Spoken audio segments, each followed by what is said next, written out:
We're still waiting, I think, for one member of our panel. In the meantime, let me just say to Professor Arnstein, who's online, we're really sorry about this delay. We had a delay over lunch, but we should be starting any minute now. I'm Michael Herman, advisor on economics and demography with UNFPA, and I'm the moderator of this panel. Okay. I think we are complete. The sequence. So the session is really quite similar to the last one. We will have flash presentations, 3 to start with, 5 minutes, 5 slides. We will then have 2 discussants, and we will then open the floor for a broader conversation. In the meantime, if you have any urgent questions, please put a hand up. We'll take you. But that's about the sequence that we have also for this session and the other policy sessions. And unlike in the program where we have a different sequence, we want to start with Professor Agnese Vitali, Professor of Demography, University of Trento, Italy. It's okay.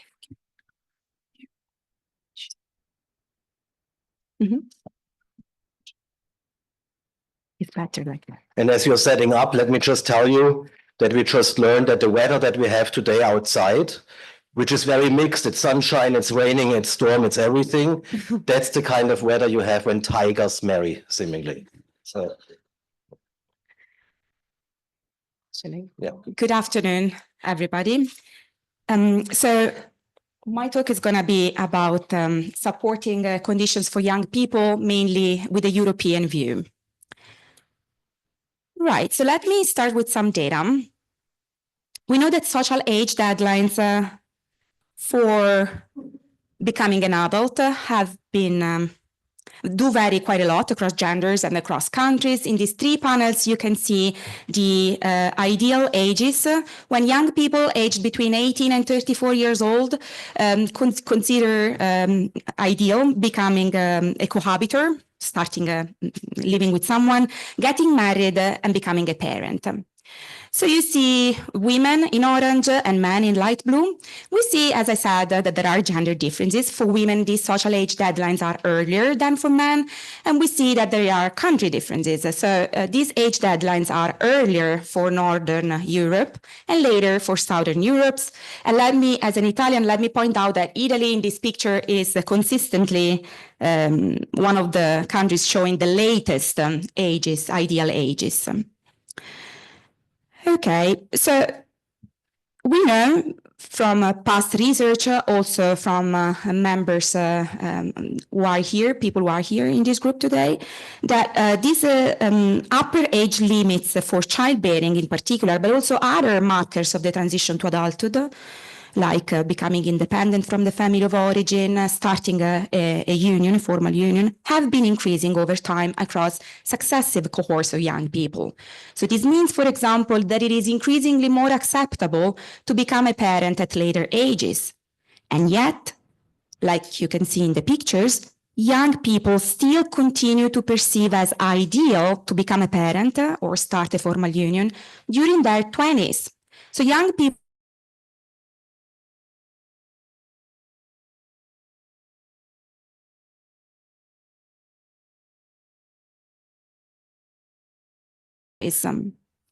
Let me compare 2 European countries, Italy, circled in green on the map, and Denmark, circled in red.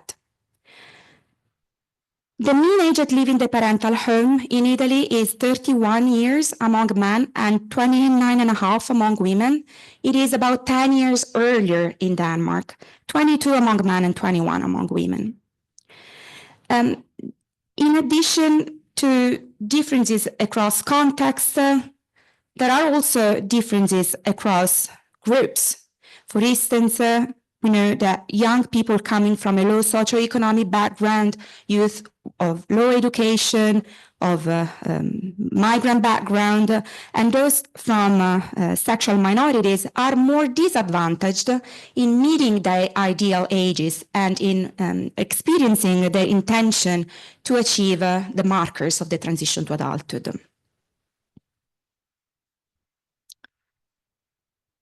why? What comes in the way then between ideations and realization? Let me show you some data about Italian men in particular.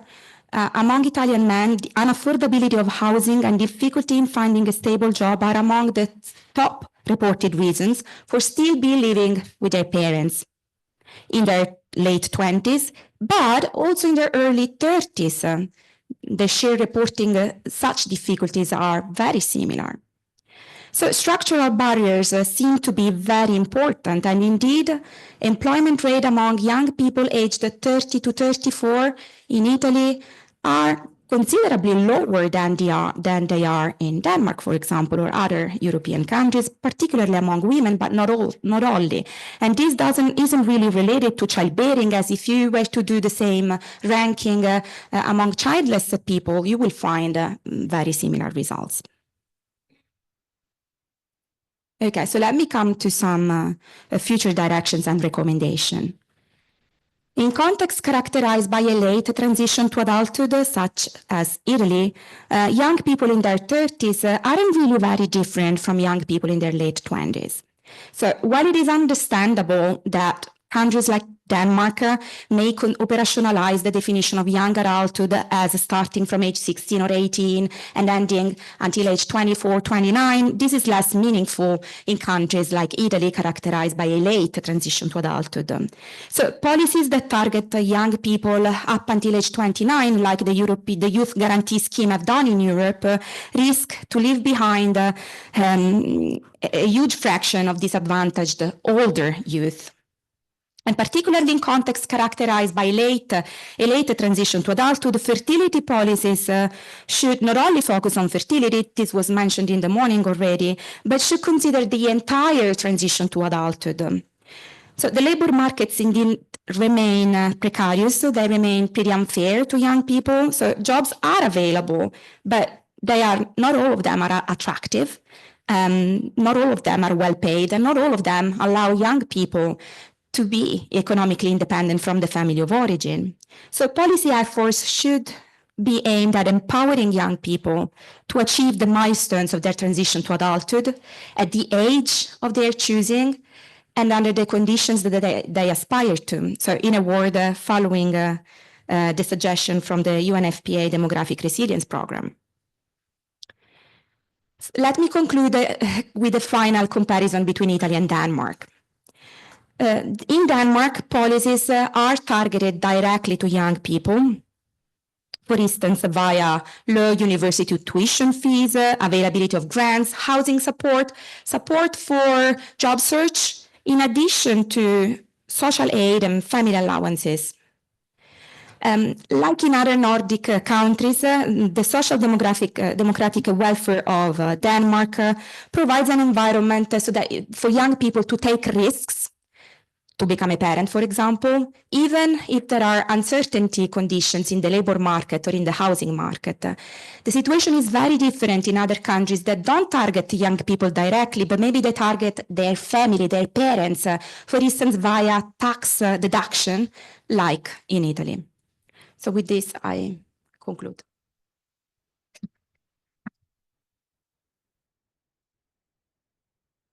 Thank you, Agnes.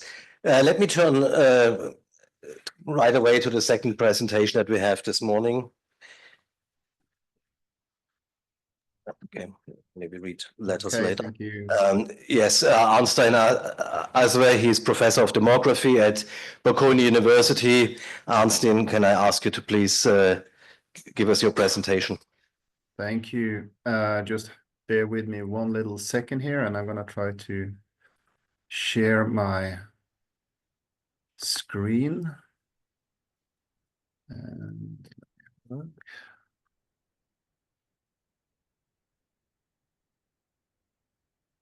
can I just quickly check with you if you can see my slides there? Yes, we do. Okay, excellent. Okay, so thank you very much for this invitation, and I'm very sorry that I'm not there with you in person. I'm in Berlin today, and we are launching what's known as the Population Europe Policy Lab, which is an important initiative, because one thing is, of course, to look at the trends and the data. Quite another thing is to think about how to design policies to deal with our various demographic challenges. So I have a couple of points that I would like to highlight here, and first I would like to thank Professor Vitali, who gave a very nice overview of the European case. And I'm going to follow up a little bit about Europe. And I've written here on my slide, the curious fertility decline in Nordic countries. And I'm going to shamelessly draw on insights from many of my colleagues. Anna Rotkirch is one of them, and she's there among the audience. But the first thing to think about here is why is it that fertility has declined since 2010 in these Nordic countries? It's a bit of a conundrum, and it's a bit of a source for questions, because typically we thought about the Nordic countries as the one that had the right policies, and we kind of thought that we made it with the Nordic welfare system, and we were also able to keep up fertility rates. And many countries have tried to copy the Nordic experience. But now there is a bit of frustration because even in these Nordic countries, fertility has declined. And if you look at the graph to the left there, you now see that 2 of the Nordic countries have actually fertility rates below the European Union. So what's going on here? The slide on the right-hand side is taken from Peter Follesen, another colleague of mine from Denmark. And he's been showing the risk for parity progression by educational level. And one of the things that you can see here is that those with lower education, i.e. those with lower SES, they are the ones that have a much lower risk of going on to parenthood in the first place, and they're also somewhat lower when it comes to the second child. And the Nordic welfare system is supposed to try to bring up all boats, so to speak. But clearly here there is some indication that those with lower education are not actually progressing in terms of their fertility intentions and realizations as they do with those with high education. So what then is going on here? And this is another slide that I have here. And here I'm taking insights from Peter van Husse, who's here with me in the meeting here in Berlin today. And one of the analyses that he is doing is that he's looking at the transfer ratio. So he's comparing the transfer ratio, that is transfers going from the state to young people, young parents with children. And if you look at these blue bars here, the important point here is to reflect on the fact that they are all under 1, which is to say that those who are parents, they are indeed receiving a positive net transfer in terms of support and welfare. But then what he does is that he brings in an estimate of the private transfer, the time and the private cost it takes for parents to bring up children from age 0 up to age 25. And there you see that the orange colored bars, they are way above 1. And interestingly, at the end, you have Sweden and Finland topping it. Now, clearly, several assumptions here in terms of how to do these calculations, but it does show, nevertheless, an important point. And that is that when you think about the cost that is associated with bringing up children, it is really the parents who bearing the big burden of doing that. And that is, of course, a problem, and it's something that we don't tend to think about so much. And the argument of Peter van Husse is that this is something that we really need to take much better into account if we're going to think about how to revise our welfare state if increasing fertility rates is an objective.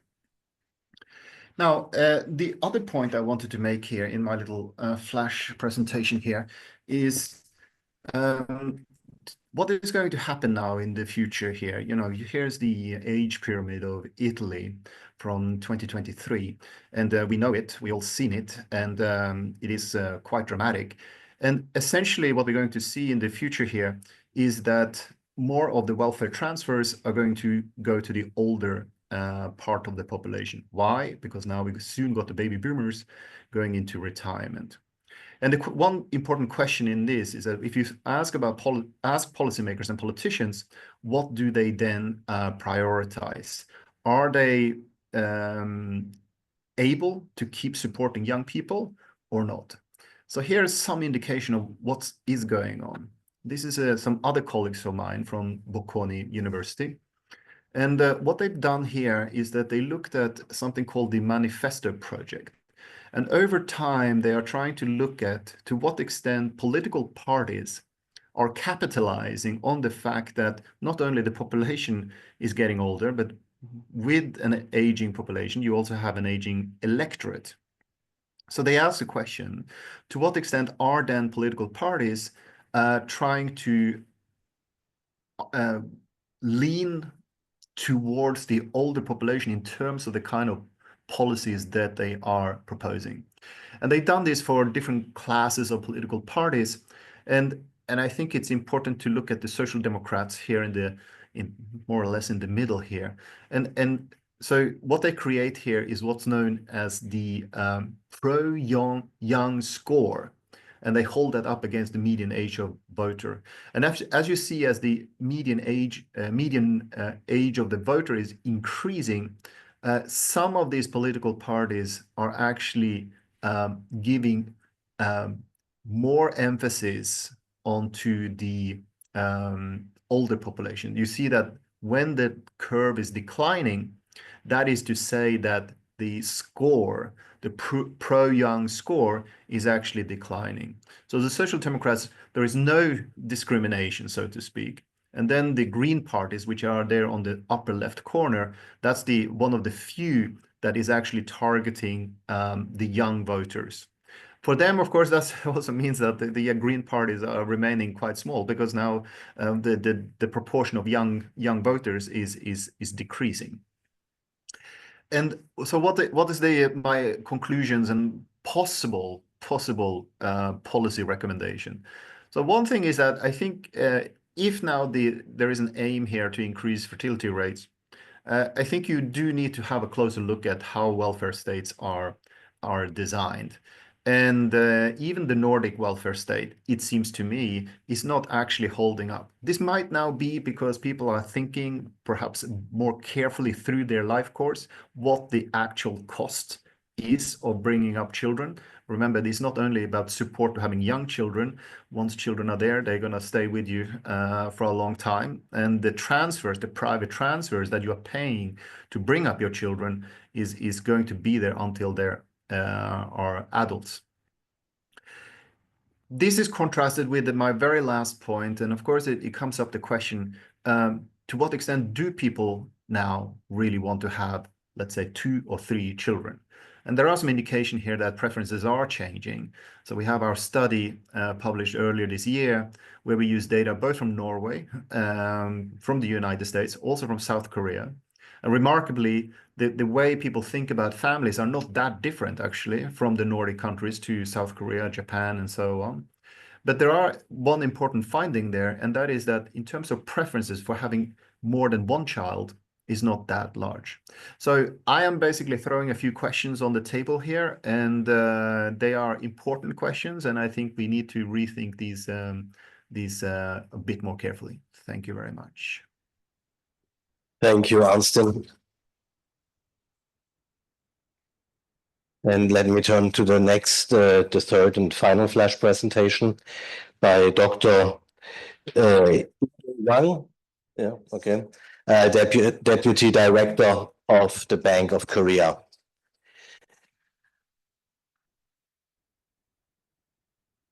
Okay, good afternoon. I am Do Hwang from the Bank of Korea. I thank symposium organizers for having me here. Today, I'm going to talk about the supporting conditions for young people in the context of South Korea. In today's presentation, I'm going to stress the importance of structural policies that can address labor market problem and high housing costs and child rearing costs could benefit the younger generations, and they can also alleviate the low fertility problems.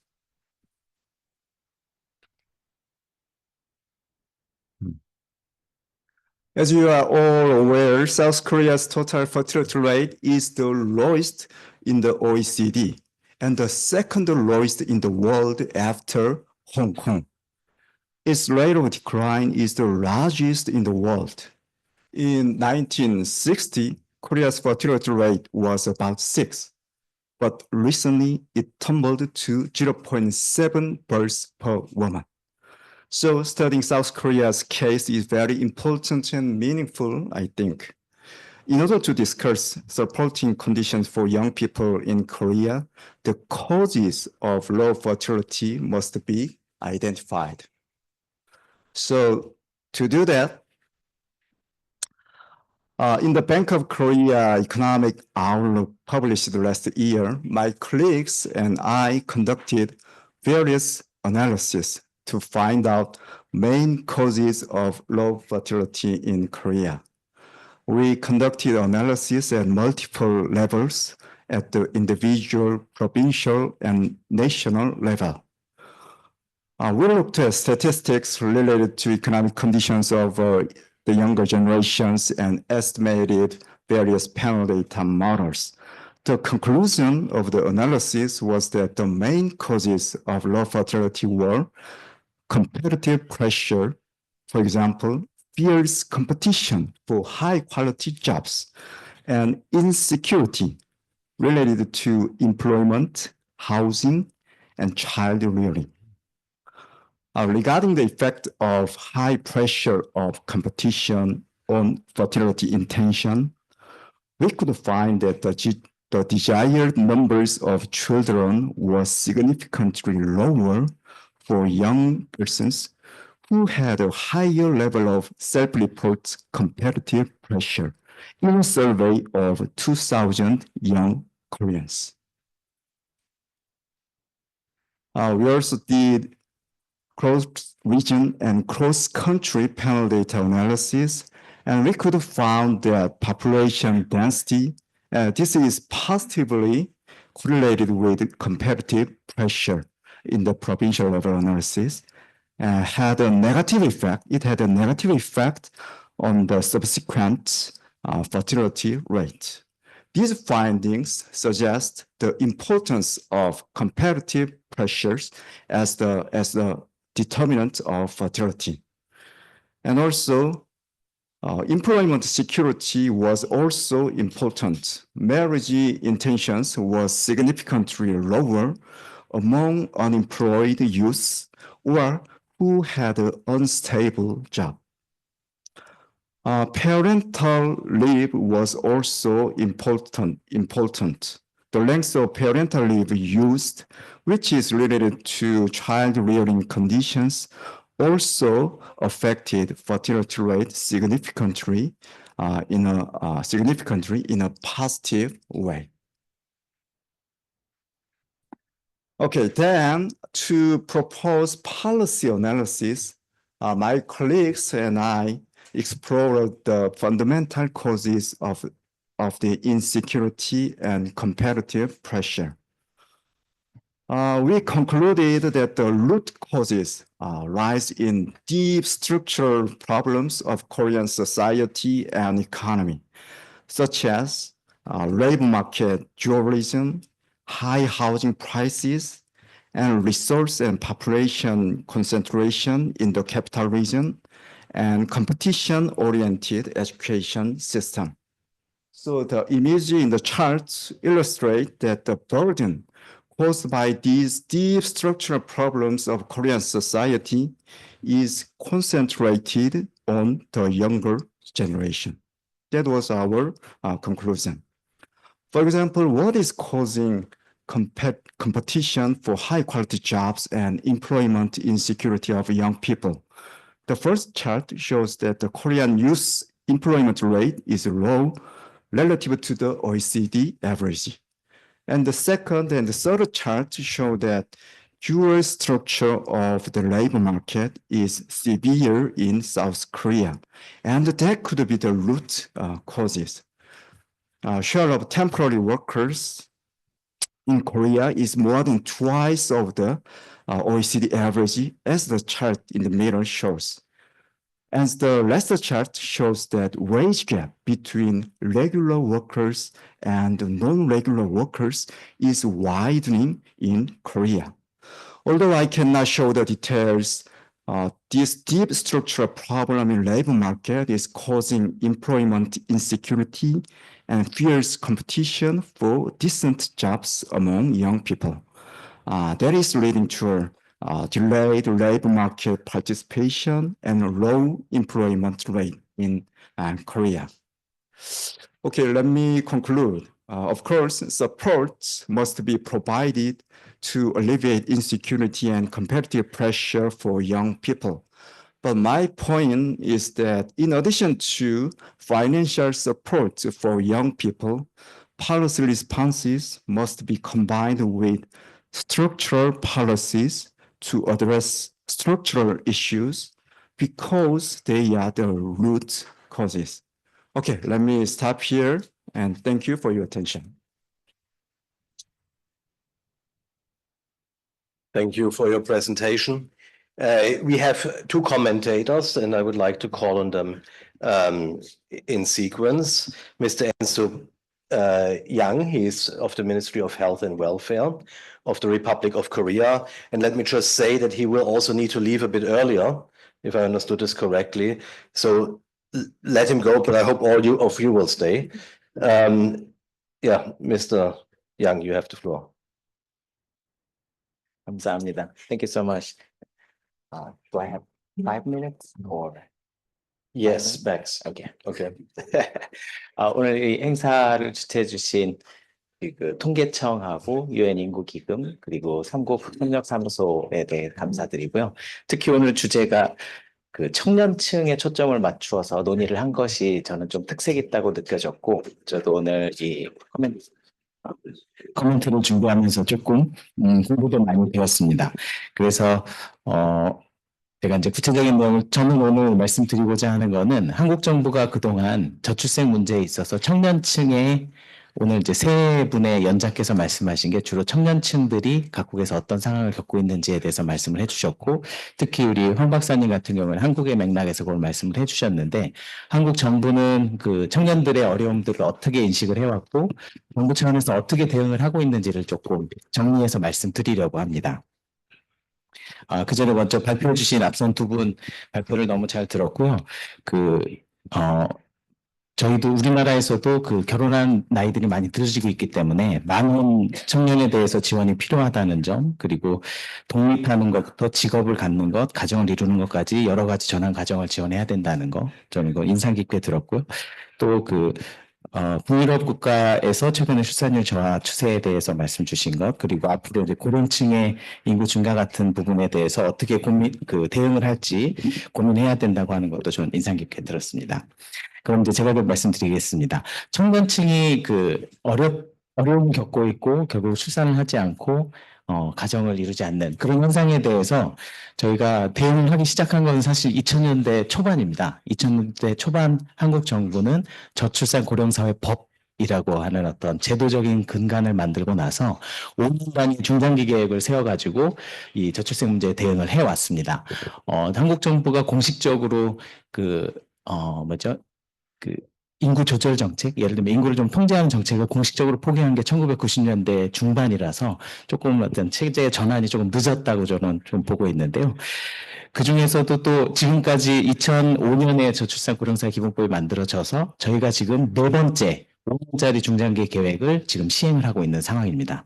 그런데 오늘 주제가 되고 있는 청년층의 문제, 그리고 청년층이 맡고 있는 취업이나 주거나 이런 측면에서 겪고 있는 불안정성과 미래에 대한 불확실성, 이런 것들에 대해서 인식하기 시작한 거는 한 3차 계획 때부터였습니다. 그 전까지는 출산하고 양육을 이미 결혼한 가구가 얼마나 출산 가구의 어려움을 어떻게 덜어드릴 수 있는가, 이런 부분에 대해서 고민을 했다면 3차 계획에서부터는 예를 들면 이런 워딩이 그 계획에 들어 있습니다. 경제적인 요인에 따른 만혼, 그러니까 늦게 결혼하는 것과 결혼하지 않는 것을 문제점으로 인식하고 일자리랑 주거 지원 등 구조적인 대응을 시도해본다. 이런 고민들을 조금 하고 있었습니다. 그런데 여기에서는 아주 구체적인 대응 같은 게 있지는 않았고요.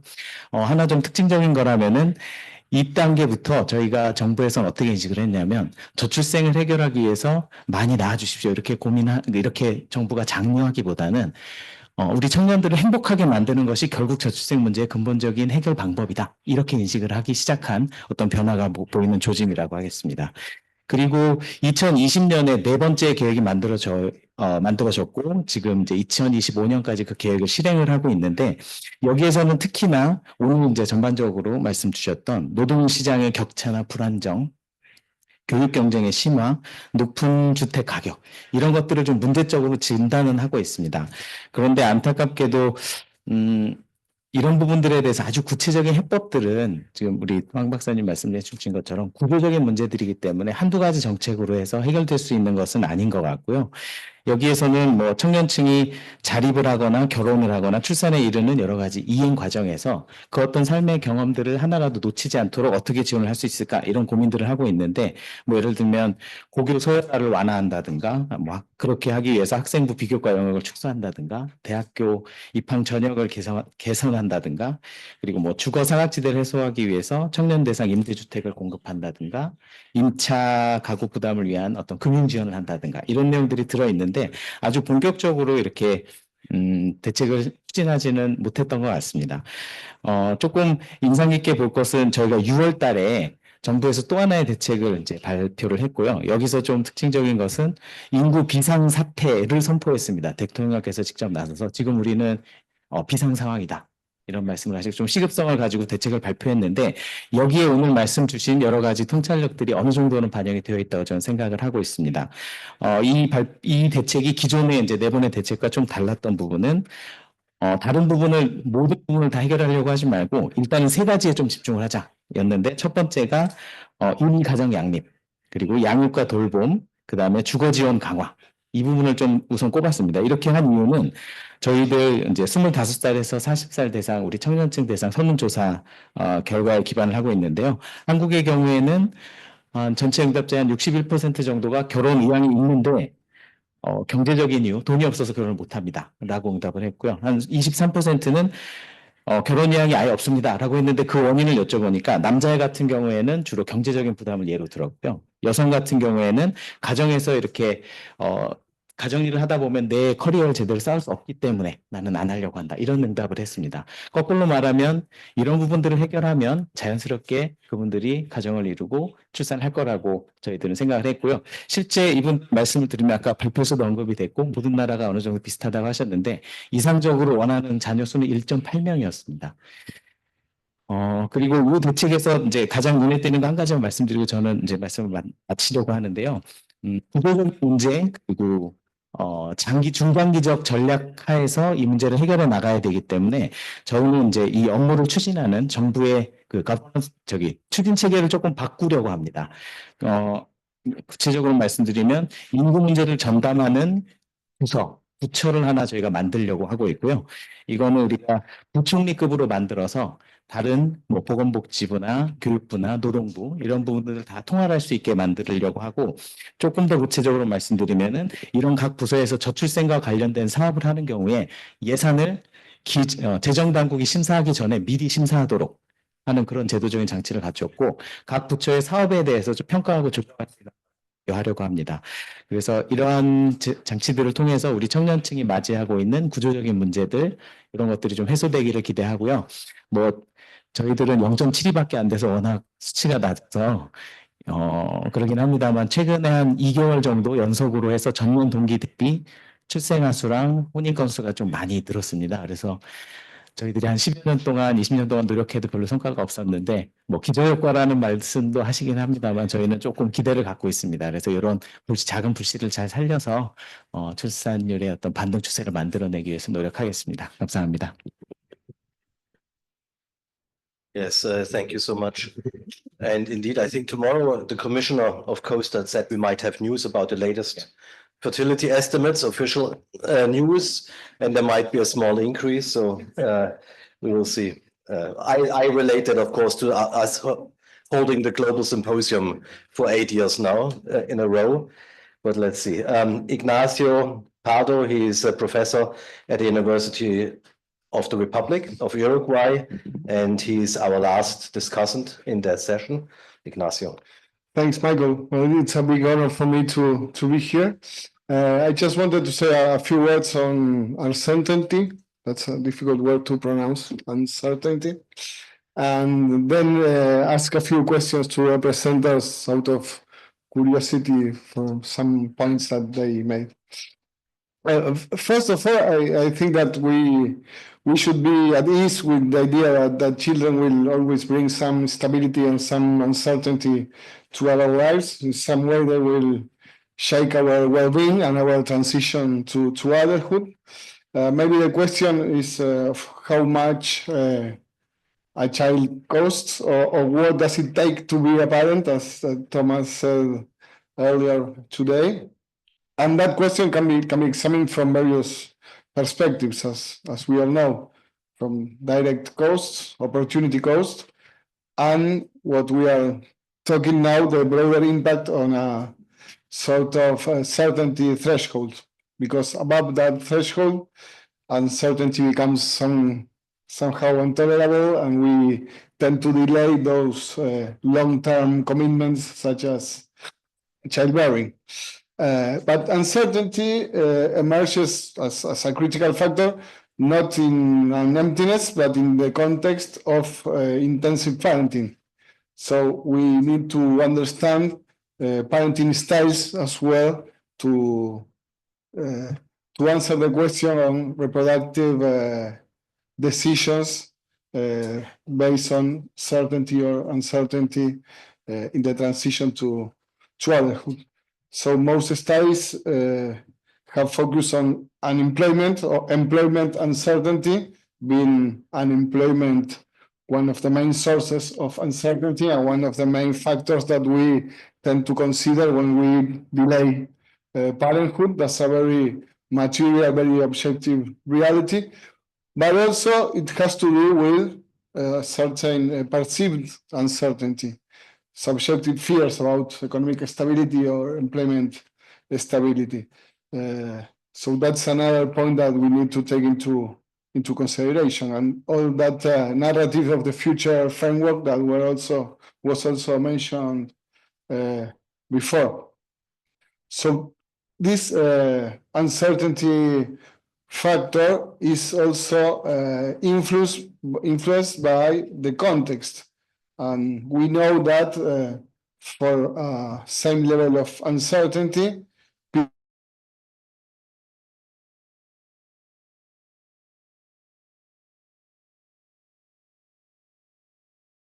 more career-oriented or family-oriented, as the old terms used to put it. And of course, across countries or across social groups. So for policymaking, what might be most interesting is that the impact of economic uncertainty might be moderated by some national level institutional factors, meaning welfare systems or gender norms. And as Professor Aassve said, we had sort of a perfect example that those of us who teach, have as a perfect example with the Nordic countries. We tended to say until a decade ago that, for example, Norway or Sweden had this welfare system that maintains high fertility or fertility near to children per woman, because it had a very robust social system support that helped men and women to raise their children, and so it lowered uncertainty, and that policy worked, and that was like a perfect story for us until it didn't work, and fertility in those countries also got to low levels. So those slides didn't work anymore, and we needed to rethink that again. No? So what I thought at that point is, were those policies a failure because they didn't manage to keep the TFR at 1.8?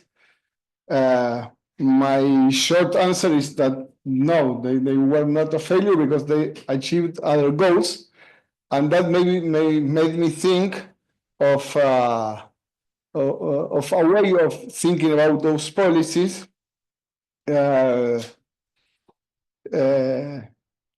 thinking that maybe policies that focus family policies that focus on childbearing don't fail because they don't keep the TFR at a higher level than it is currently, because they should aim at other goals as well.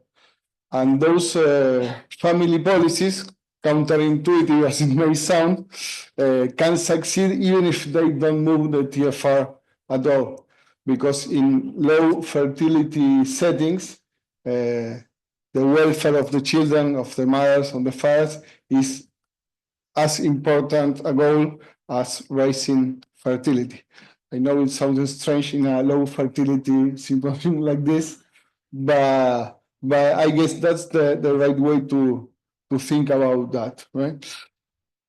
So it's crucial to explore welfare measures that create family-friendly environments, even if they do not directly increase fertility, maybe with the idea that they achieve other goals, but also taking into consideration that maybe at the long term, they will create an environment that will be comfortable for having not so low, not lowest low levels of fertility. So I guess like fighting against uncertainty has also to do with creating that kind of environments and not being so anxious about seeing a rise in the TFR in the short term. The presentations in some point, I think they have to do with this, maybe not all of them directly, but I think that they raise several very interesting points on fertility, on labor market, on the transition to adulthood, and the questions that I have for them are very specific. For the first work by Professor Vitali, I think it was very thought-provoking, and I focus on one little thing. When people give motivations for moving or not moving from their parents' house, maybe if we adapt answers like, I'm fine like this, I don't feel like moving, my parents will be sorry, or I have to give up too many things as reasons to stay with their parents, we may get maybe a more ambiguous panorama, scenario, and I'd like to ask you what, how ambiguous you see that these answers are, and to what extent they are wanting to emancipate or not really, or somewhere between those two contradictory points of view. For the presentation of Professor Aassve, my main curiosity is about the manifesto project. How does it work? What are the further implications that you see in this? because I found it fascinating as far as I could see in those few minutes, because I guess it opens like a broad field for political demography and the discourses on demography in political parties, which are very, very interesting. As you said, as populations age, this is going to be more and more crucial to take decisions on social investment and all that we used to talk about. And to Professor Hwang, my question is about this insecurity or competition in the labor market. I'm not sure because of my personal ignorance, so that's why I'm asking. How does the Korean society interprets that these pressures for competition and work? As good, as bad because it lowers fertility, but not as bad in itself as a threat to mental health or physical health when that pressure is very hard to hold for people. Because I guess it's quite hard to find against a cultural background that maybe it fosters competition, but I'm just guessing, so I want to know what's the take on that by the Korean society as a whole, if that's possible to speculate on. And that's it. Thanks. Yes, thank you so much also for your comments, and just keep these questions in mind. But I would like to also now turn to the audience and see whether there are questions or comments from the audience.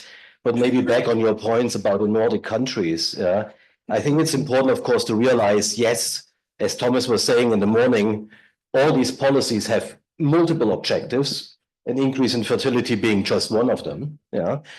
But also, as we're looking at this, does it mean that income stability, gender equality, work-life balance are not important? Yeah. And you're saying, okay, you're justifying them by saying, well, but they serve other things. But I think there's another way to look at it. You could say, well, these are necessary conditions to turn around fertility levels. If they are not given, that will not happen at all. Yeah, but maybe they're not sufficient conditions because life is complex and there's many other things that will need to happen for fertility to turn around. Yeah, but thank you all very much for your presentations. I think they circled around similar issues in many ways, if you like, about costs relative to income and labor market stability, very important. About competition in education and other things. So I think they provide a comprehensive, I don't know comprehensive, but they provide quite a specific picture of what might be wrong and what young people might be struggling with. What I haven't heard so much about is what are responses to that? How do we deal with these issues? We know we need structural policies to address some of this. But what does that mean? Yeah, I mean, what are the policy responses? It's maybe something we want to think about a bit. But let me stop here and let's see whether there's anybody who wants to come in. Asa, Thomas, okay, in that sequence, Anna. So Laurent, yeah, so maybe Asa, Thomas, Anna, Laurent.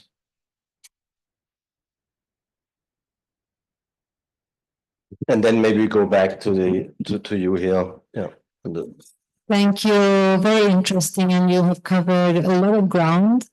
I come from Sweden, so I'm following the Nordic enigma also on a personal level carefully. And I think just 10 days ago or so, there was a piece of evidence or research coming out on the mental and psychosocial effects or the feeling among youth of hope or less so regarding their future to be determined also of their fertility aspirations.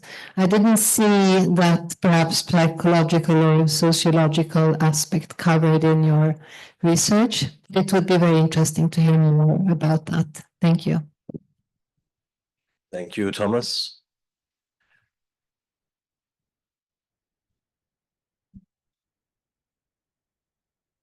Thank you very much for some presentations. I'm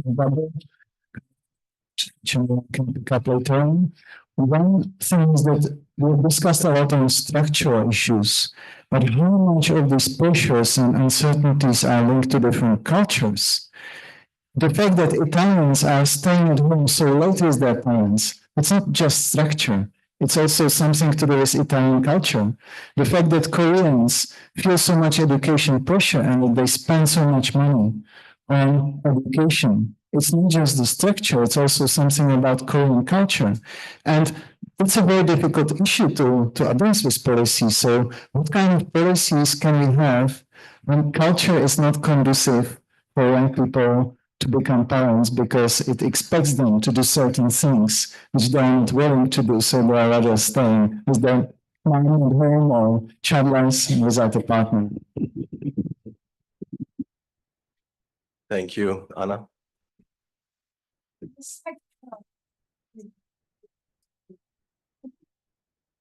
Thank you to our presenters, and hi, Arnie, back in Europe. This is actually to follow up on Åsa's and Thomas's comments. I was also thinking about the cultural change, and more specifically, I would like to hear your views about the effects of screen time use, and specifically of social media. Because you have mentioned that preferences have been lower, and of course they are tied to many things.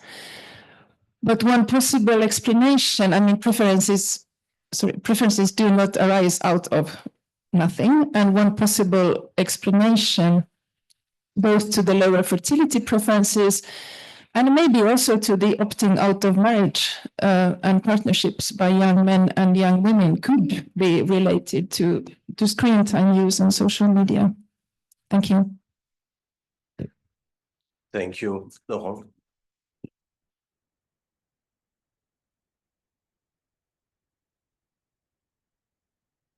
Thank you. So the question was about the difference between men and women. Similar different aspirations. So maybe it's related to what Anna says in terms of the culture may be very different from men and women, and the relation with family and fertility and becoming an adult in a society. I don't think there is one culture. There may be very different cultures from social groups and even from women and men. So asking the question about your graph was about men and women together at 2 points in time. It could be that the interrelation between all these fields of becoming an adult can be very different for men and women in different countries. So that's my question. We already had lots of comments. Let me just check whether we do 2 rounds. Maybe we'll do another round. I see a few more hands up, but let's turn to our presenters and commentators, maybe to react to this initial round first. And please don't feel pressure to answer all these, respond to everything, everyone, okay? Just pick a few things that you might want to really make a point about. Yeah, Agnes, please. Well, thanks for the very useful points that you've raised. So let me start with the Nordic model. So I think it is dangerous if we say, oh, fertility is going down, so the welfare, the general welfare of these countries is unimportant, because it's not true. Like, we know from research that the preferences for childbearing have changed in these countries. So the share of young people who don't want to become parents has increased in Finland, for example. So preferences have changed, and these changing preferences need to be taken into account when we explain the decline in fertility in the Nordic countries. But the key point is that, those people who do want to become parents or have a second or a higher order birth, they can more easily do that in the Nordic countries because of the generous welfare system, compared to other countries where this generosity is not available. So the welfare is a precondition because it empowers people to do what they want in their life. But then obviously, if they don't want to become parents, and this goes back to the UNFPA idea that we shouldn't target a fertility threshold, but rather, agency, and allowing people to have the transition to adulthood, including parenthood, that they want. Regarding the cultural aspect that Thomas raised, yes, of course it is so important. And this is also the reason why I focused on ideations, because even in Italy, true, in Italy, ideations are later compared to Denmark. And that is the culture. But still, they would like to experience those transitions earlier. Like the intention to leave the parental home in the next 3 years from social service is very high and is not realized in that short period of time. So true, the culture explains cross-national differences, but then the mismatch between ideations, intentions, and realization is there, and this gap is very high compared to places where this risk can be taken more easily, because unemployed or people facing housing uncertainties in the Nordic countries can face parenthood more easily because they know that there are generous and long-term unemployment support, for example, is different in other places. Gender differences are very important. Indeed, women continue to have an earlier experience of all of the markers towards adulthood. But yet, things are changing among the highly educated, among people from high socioeconomic backgrounds. Gender differences are becoming small. So women are having life courses which are more and more similar to those of men, but only among the most advantaged groups. Among the less advantaged, we still see this huge gender gap. And Yes, please. Why don't you, Arnstein, just hold on, bear with us for a minute. We have another intervention. Yeah. 저 간단히만 몇 가지 말씀드리고 좀 떠나려고 하는데요. 그 문화적인 요인하고 그 성별 격차에 대해서는 지적해 주신 건 저는 정말 맞는 지적이라고 생각을 하고, 아까 제가 발표 중에 말씀드렸지만 한국 같은 경우에는 남성은 주로 경제적인 부담, 여성은 이제 자기 경력에 대한 어떤 내가 이 사람하고 결혼을 하면 일과 가정을 둘 다 돌볼 수 있을까? 이런 부분이 중요한 요소라고 말씀드렸는데, 그런 부분에 이미 어느 정도 문화적인 요인이 녹아 있다고 생각을 하고요. 또 예를 들면 한국은 비혼 상태에서 출산율이 극히 낮은 국가 중에 하나입니다. 그래서 문화적인 요인이 상당히 영향을 미치고 있다는 것을 저희도 인정을 하고 있고요. 다만 한 가지, 그런 부분을 정부가 나서서 해결할 수 있느냐? 이것도 정말 좋은 질문이고, 요새 저희는 조금 방향을 바꾸고 있습니다. 예를 들면 많이 낳으십시오라는 어떤 출산을 장려하는 방식은 최근에 국가가 개인의 출산과 양육 같은 내밀한 결정에 이렇게 관여하는 게 맞는가 하는 인식도 젊은 층에 상당히 있는 편이고, 또 이제 여성의 어떤 인권에 대한 그 인식도 높아지고 있기 때문에 그런 일방적인 방향은 이제 저희는 바람직하지 않다고 보고 있고, 약간 간접적인 방식으로 한국 정부는 하고 있는데, 예를 들면 이제 종교계나 언론계처럼 조금 더 정부가 할 수 없는 이야기들을 조금 더 이렇게 해주실 수 있는 분들하고 연대와 협력을 통해서 저희들은 이제 해 나가고 있다. 이렇게 말씀을 드릴 수 있겠습니다. Well, thank you so much. You're making a few very important and strong points, and now you run, okay? But thank you for being with us. We will continue to discuss the points that you made. Thank you so much. Yeah.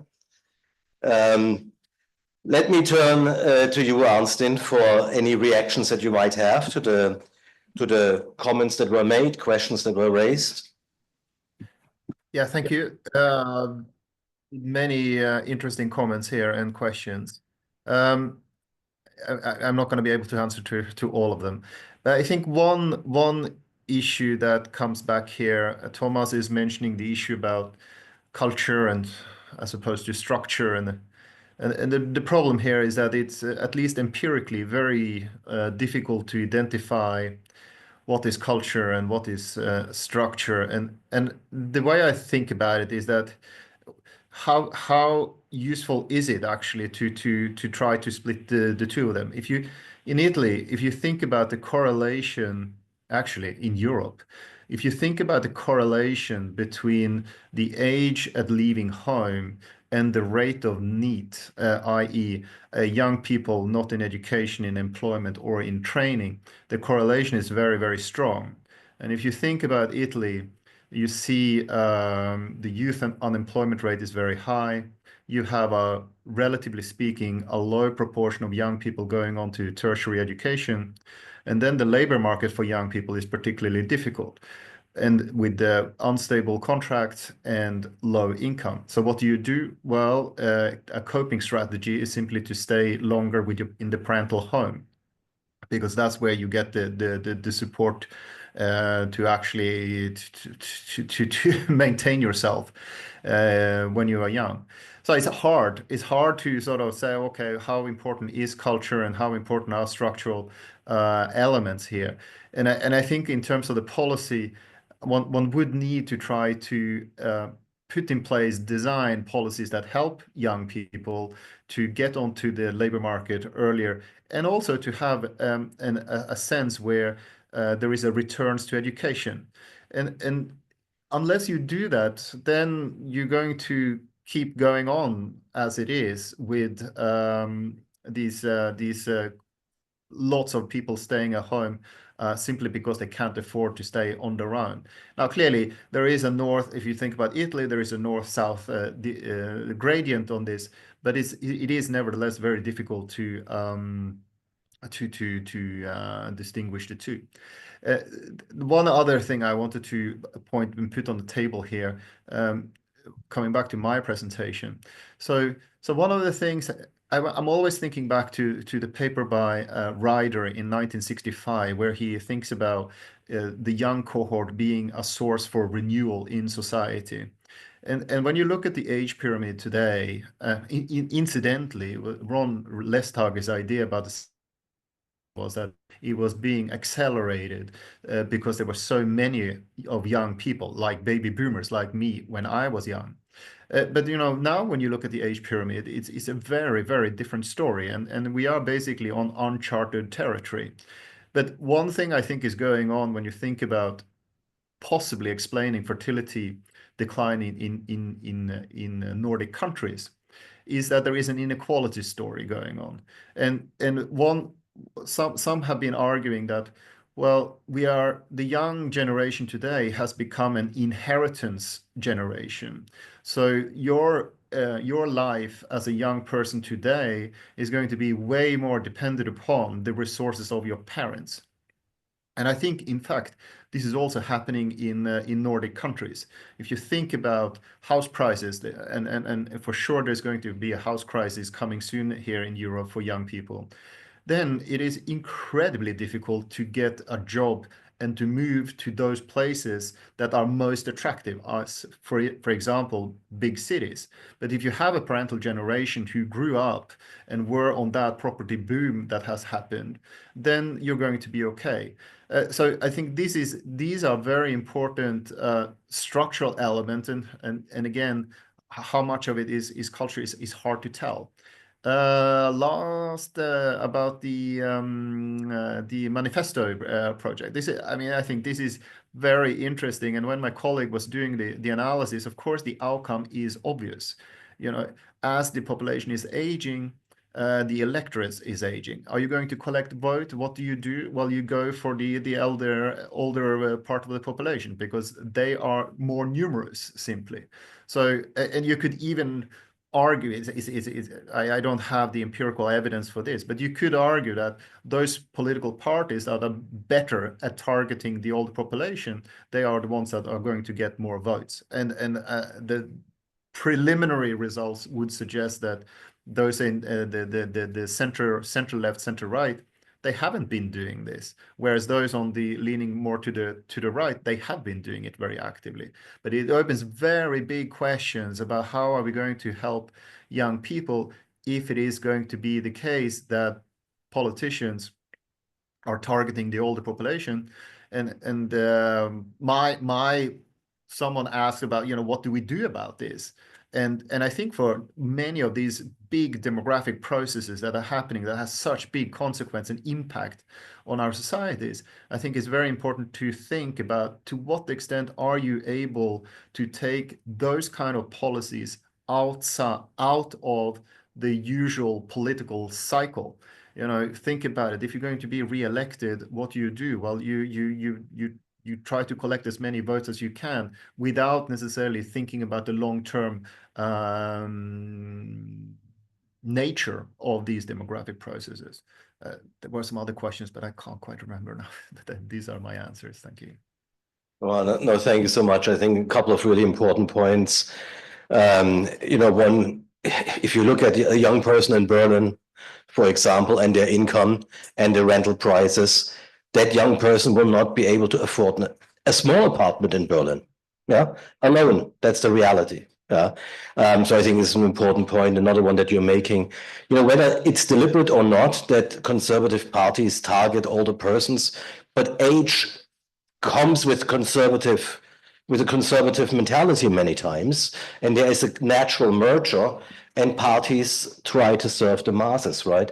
So yes, we will have a political culture that is becoming more conservative, and I think the question how to counteract that is extremely important. Also not just for young people today, but also for the sustainability of the system overall. But Dr. Hwang, if you would like to come in with any responses, please.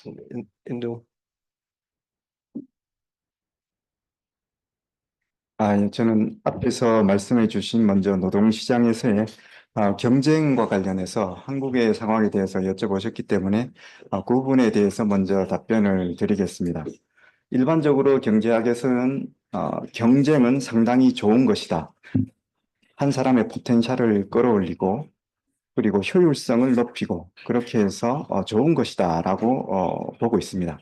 그렇지만 한국에서 노동시장에서의 경쟁은 너무나 과도한 수준으로 올라갔기 때문에 부정적인 효과가 훨씬 크다. 그렇게 저는 판단하고 있습니다. 한국이 전 세계에서 아주 안 좋은 몇 가지 통계가 있는데요.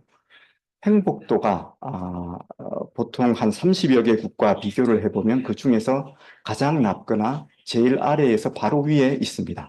그럼 낮은 행복도, 그 다음에 청소년의 자살률이 엄청나게 높습니다. 그 다음에 성인들의 자살률도 엄청나게 높습니다. 그 다음에 앞에서 이제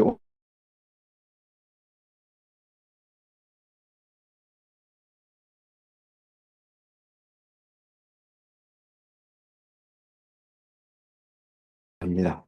한국의 노동시장을 한 신문에서는 12대 88로 나뉘어져 있다고 했습니다. 무슨 얘기인가 하면 노동시장이 양극화되어 있다는 얘기입니다.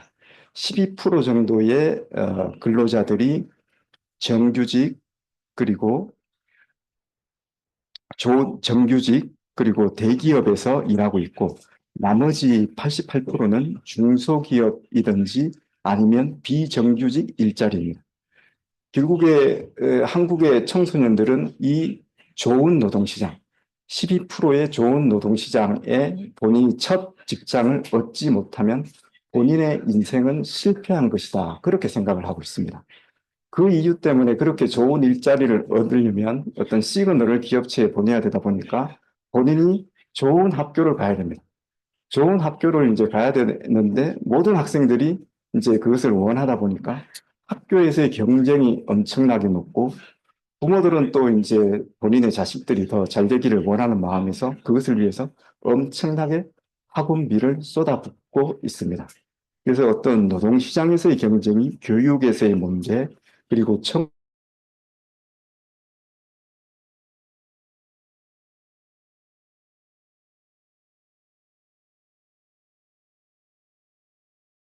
청소년의 자격증을 얻고 내가 이런 인턴을 했다는 이제 그런 업무 경력을 얻기 위해서 엄청난 시간을 썼습니다.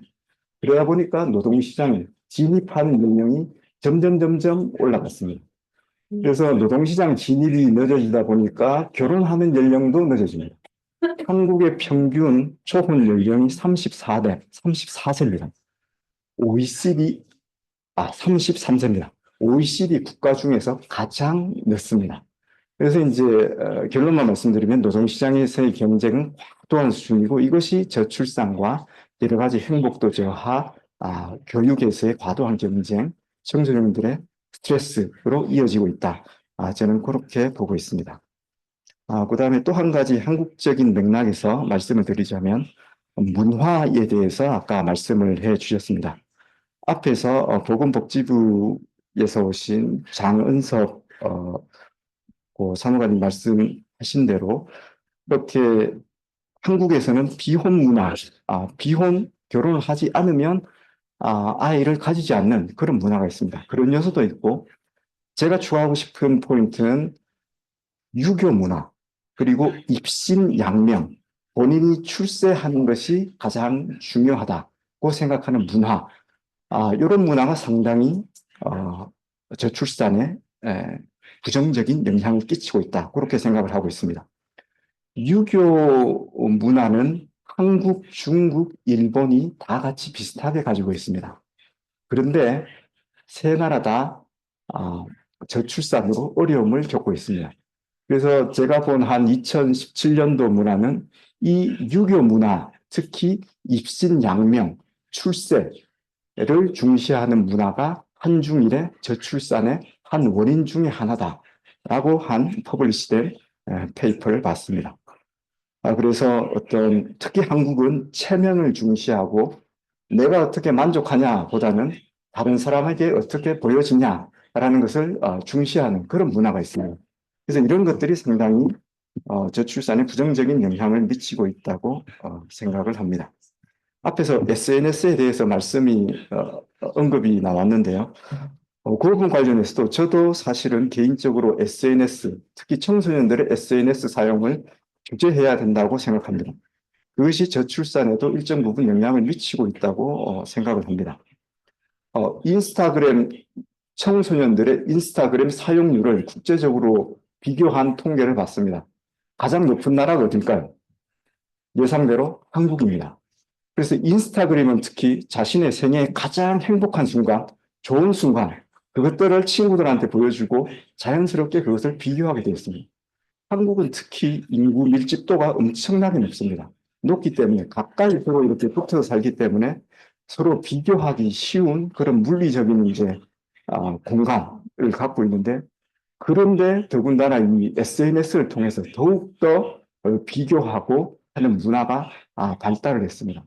그래서 그것도 저는 제가 어떤 에비던스를 제시하거나 그러지는 못하지만 상당히 영향을 미치고 있다. 그렇게 생각하고 저희도 유럽의 그런 청소년에 대한 SNS 규제를 따라가야 되지 않을까라고 생각을 합니다.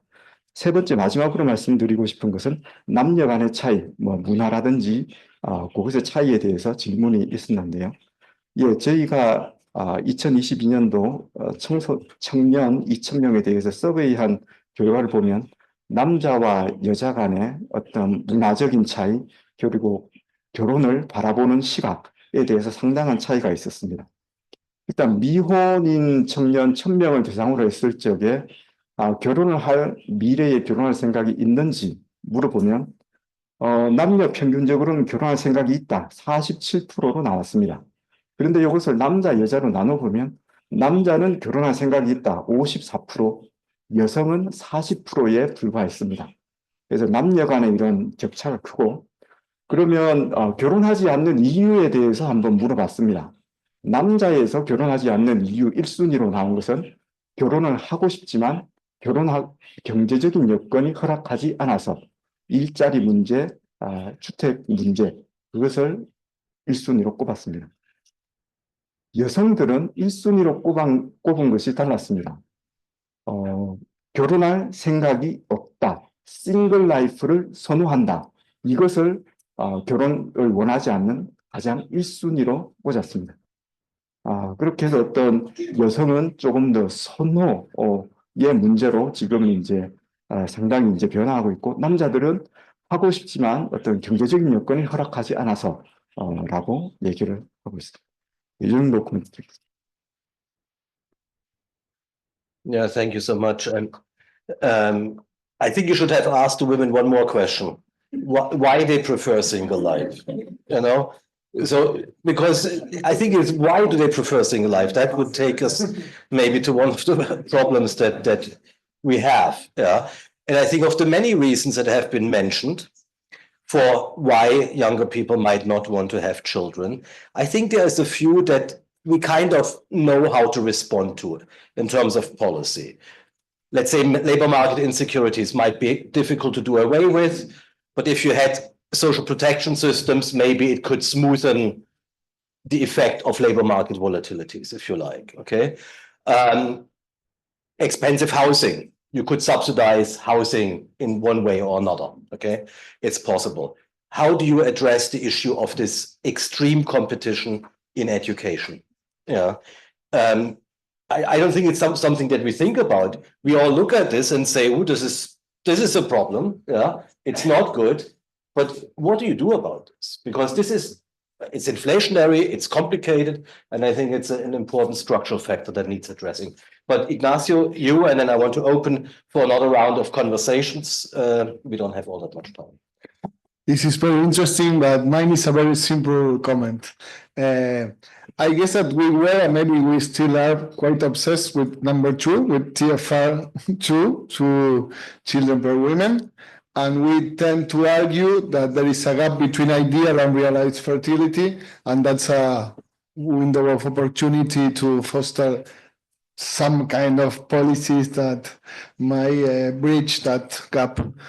But in many Asian countries, I guess that's also the case in this Nordic recent decline, ideal family size is starting to get lower also. So quite an uncomfortable truth is that to fulfill the need to be a parent, the wish to be a parent, which still is in most of us, how many children do you need? Just one. So we might have, maybe in the near future, no gap or almost no gap between ideal and realized fertility, and still low levels, which might be a very different scenario from what we have now. Well, we'll have to discuss this in another symposium in the future, but that's almost there, or in the near future, I guess, and that's a very different framework for this discussion. Right? Yeah, I think it's an important point that you're making. And in UNFPA, we have a program, it's called the Demographic Resilience Program. We're helping countries address worries about very low fertility. And it really focuses on two things. One, of course, helping countries identify responses to elevate fertility levels or arrest the decline in fertility. But I think preparing for a different demographic future is really important, because I think countries can't rely just on turning the situation around. But let me turn to back to the audience. We had 3 more hands up. We have 4 now. And then I think we'll leave it at that. Omar, you were first. Julia, second. No? Okay, 3. Omar, you still want to come in? Soon? No? Okay, 2. Hi, yeah, I'm Abbas Omar. I'm with the UNFPA delegation. I just had one question for Professor Vitali, actually. I just wanted to know whether you could speak a little bit more about the heterogeneity within country regarding what I think you presented was that there was a big difference between the intended fertility and the achieved fertility among young people, but particularly it's quite pronounced within communities that are more disadvantaged. So, for example, those that come from migrant communities and those facing high socioeconomic pressures. Just wonder if you can unpack that a little bit more as to why. Is it just because they experience greater pressures around the same issues that have been mentioned, like housing and job security, or is there something more? And then secondly, would you recommend alternative or different policy responses to that?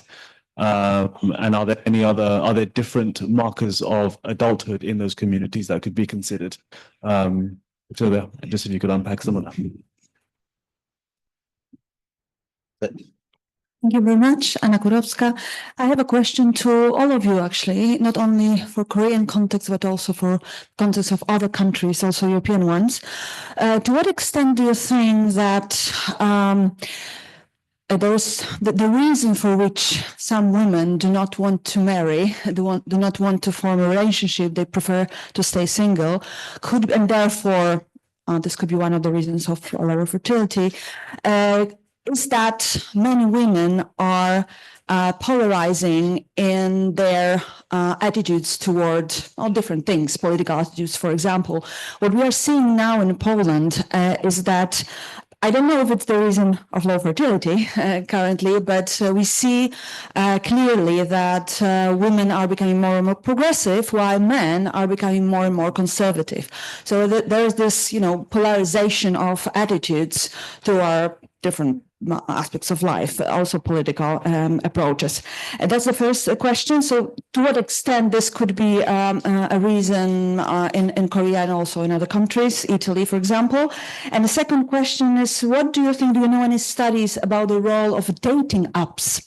Because on one hand, when they started, we thought, oh, great, more people can easily form a relationship, find their partner through these dating apps. But nowadays, we know that it actually turns to be an instrument of finding a person to meet very easily, but at the same time, it's so easy to stop the relationship because there is another person you can pick on a date, right? You can swipe. Something's going wrong in a relationship, and then you can have another partner. So, do you know any studies on the role of the dating apps on actually forming stable relationships and therefore on fertility? Thank you. Thank you. Any last call? Any more hands up? No. Okay, one. No. Hi, I'm Chantal from South Africa. Thank you again for all the informative sessions, particularly about Korea. I'm just wondering, I think at the beginning of the session, the Korea president of Statistics Korea talked about Agenda 2063 and the SDGs. And a lot of the policies regarding improved education, increased unemployment, access to information and technology, these are SDG goals that countries like Korea have fulfilled. But one of the consequences thereof is these changing in terms of attitudes, the priorities of young people in terms of coupling or marriage, their aspirations, influences they receive because of access to information.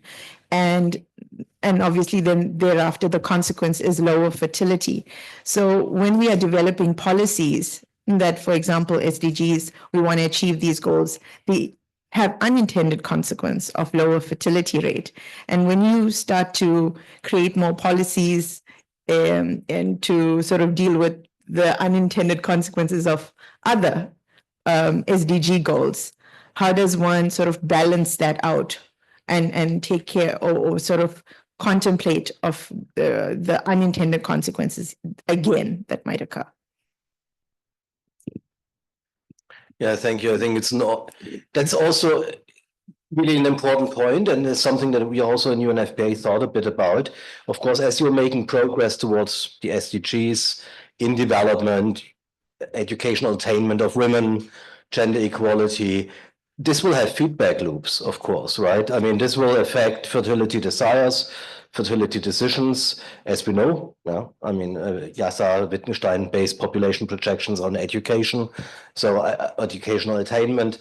I think it will have feedback loops. I'm not sure I would call them unintended. It's just a reality, right? This is a reality of development in many ways, but I think it's an important point to keep in mind. Let's go for a last round of comments. Agnes, there were some questions directed at you. Maybe you will start. I'll be quick, yes. Thank you for the questions. So why are there differences across different groups of young people in achieving, realizing their desires, their intentions, their ideations? Obviously, it depends on the type of group people.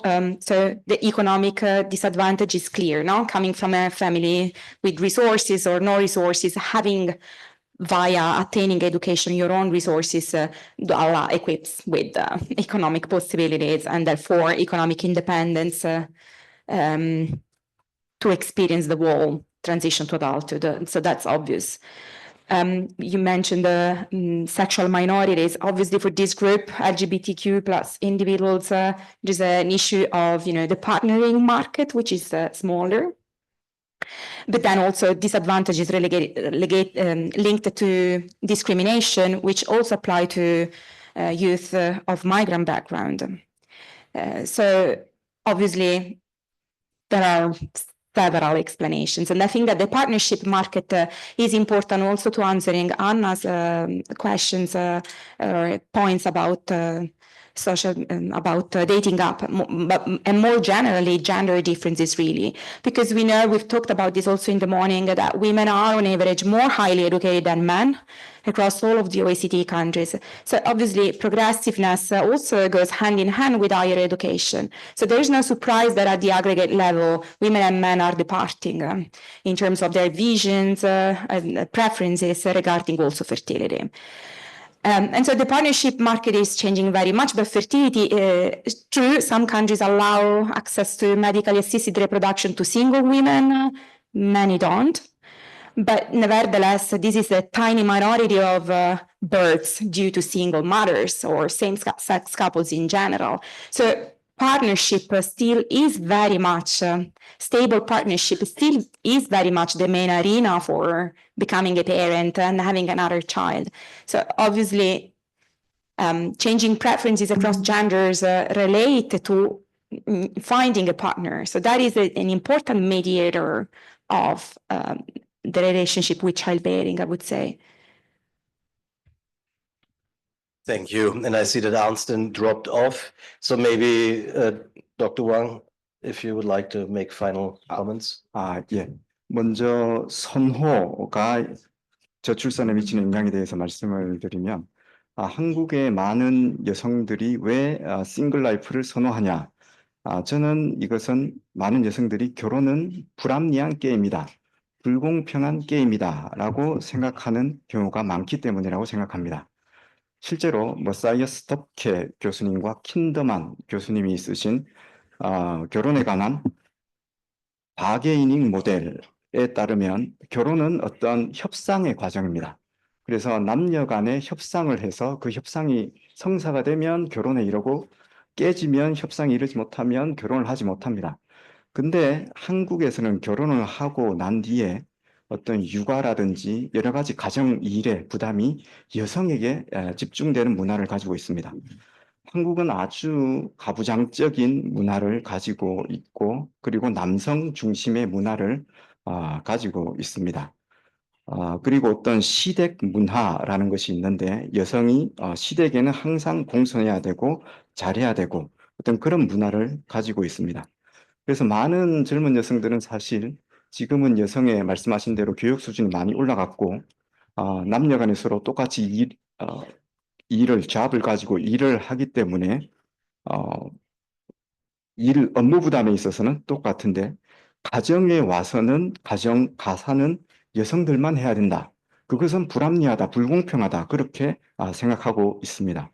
그런데 이런 가사 분담 문화라든지 시댁 문화, 가부장적인 문화가 바뀌지 않다 보니까 여성들이 아예 결혼을 하지 않는 게 낫다라고 생각하고 있는 것 같습니다. 실제로 재미있는 한 페이퍼가 있는데, 한국의 남자 중에서 출신 지역에 따라서 결혼율을 연구한 결과가 있습니다. 그 연구에 따르면 경상도 출신의 남자들이 가장 결혼 확률이 낮다라고 보고하고 있습니다. 경상도가 어떤 지역이냐? 가부장적인 문화가 가장 강하고 어떤 시댁을 모셔야 하는 문화가 가장 강한 그런 지역입니다.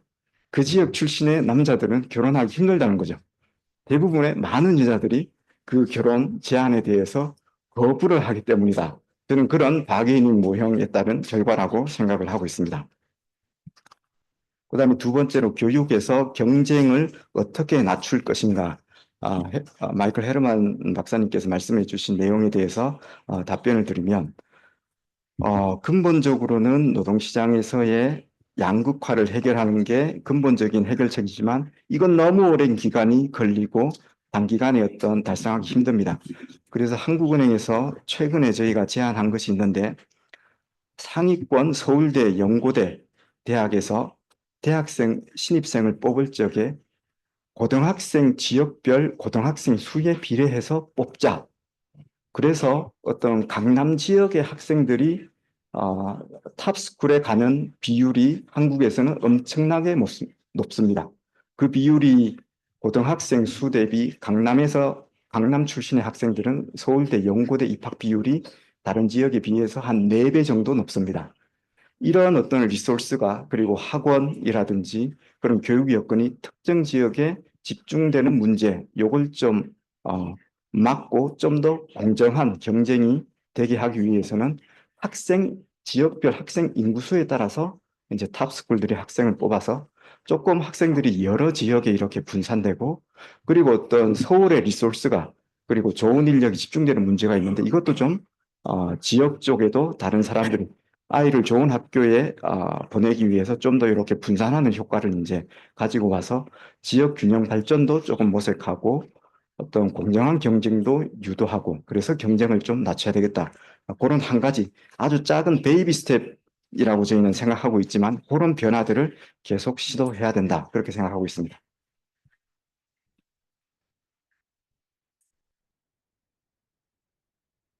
Yes, I would like to thank you also very much. And let me just say that, you know, it's not often that we have somebody from a bank sitting on stage here, thinking so deeply about demography. Yeah. No, I mean, I'm serious. I mean, it's the Bank of Korea. And, you know, as an economist myself, I think this is really extremely important. And I would just like to say, you know, we're glad to have you as well. Ignacio, 3 last sentences, or no, or yes? 2 or 3 more sentences. I guess that many things that were said here have to do with preference, with cultural backgrounds, but a lot has to do with justice, with redistributing the costs of child raising. You know, in some of the work, I guess that Professor Aassve, it shows like the ratio between parental and non-parental investment on children. The burden is a lot on parents. If you could see the numbers from Latin America, is much worse. So poor families tend to have poor investments in children, and that increases the inequality in societies intergenerationally. So if we are interested in a more equal society, the distribution of the costs of the biological and the social reproduction of population is crucial. It's that saying that takes a whole village to raise a single child, but taken seriously, it has to do with all the policies we can think of to make that redistribution of the costs of childbearing a tangible and a reality for our unequal societies as well. Yes, thank you too. And look, with this, I would like to close this panel. Hand of applause, please, for everyone. Thank you so much. And back to you, Amy. Thank you. So thank you all indeed. And I'd like to invite everyone to a coffee break for about 20 minutes. And we try to reconvene at 4:20. So please enjoy your break.